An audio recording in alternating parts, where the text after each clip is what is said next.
बेटा, इसके अलावा हमारे पास कोई ऑप्शन नहीं है। मेरे पास पैसे ही नहीं बचे। इस तरह कावेरी जी धीरे धीरे अपने तीनों दामादों को पैसे देना बंद कर देती हैं और घर में खाने पीने की चीजें लाना भी बंद कर देती है। अब वो तीनों बुरी तरह से परेशान होने लगे थे और इसलिए एक दिन तीनों प्लान करके घर से बाहर निकलते हैं और बाजार में जाने के बाद यार अच्छा खाना खाए हुए कितने दिन हो गए, पता नहीं कब अच्छा खाना मिलेगा।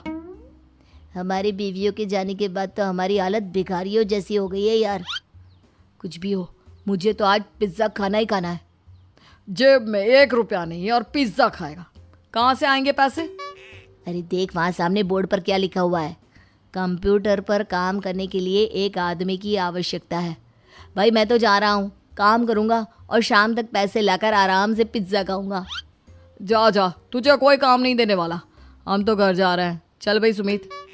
सुमित और अविनाश वहाँ से चले जाते हैं और विवेक उस कंप्यूटर शॉप पर सारा दिन काम करके 5,000 रुपये कमा कर घर लौट कर आता है और अपने खाने के लिए अच्छी अच्छी चीज़ें भी लेकर आता है। ये देखकर विवेक और सुमित के दिल में भी कुछ पैसे कमाने की इच्छा जागती है। अरे सुबह सुबह कहाँ चल दिए तुम? मम्मी जी एक बहुत अच्छी जगह मिली है, कंप्यूटर पर काम करने के 5,000 मिले थे कल मुझे। अगर रोज़ काम करूँगा तो पूरे 40,000 की तनख्वाह। अरे वाह, ये तो बहुत अच्छी बात है दामाद जी, आपको जाना ही चाहिए। सुमित और अविनाश विवेक को इस तरह तरक्की करते देखकर परेशान हो जाते हैं और वो दोनों भी काम की तलाश में निकल पड़ते हैं। धीरे धीरे उन दोनों को भी काम मिल जाता है। अब कावेरी के तीनों दामाद छोटी मोटी नौकरी करके अच्छा पैसा कमाने लगे थे। एक दिन कावेरी उन्हें अपने पास बुलाती हैं। अरे वाह, विवेक 40,000 कमा लेता है, अविनाश 60,000 और सुमित तुम भी 40,000 के आसपास कमा ही लेते हो। कुल मिलाकर तुम अच्छे खासे पैसे कमा रहे हो बेटा। हाँ मम्मी जी, बहुत मज़ा आता है जब महीने के एंड में मोटी रकम हाथ में आती है। पूछिए मत मम्मी जी, घर में रहकर रोटी बना बना कर और तो जैसा महसूस होने लगा था मुझे तो।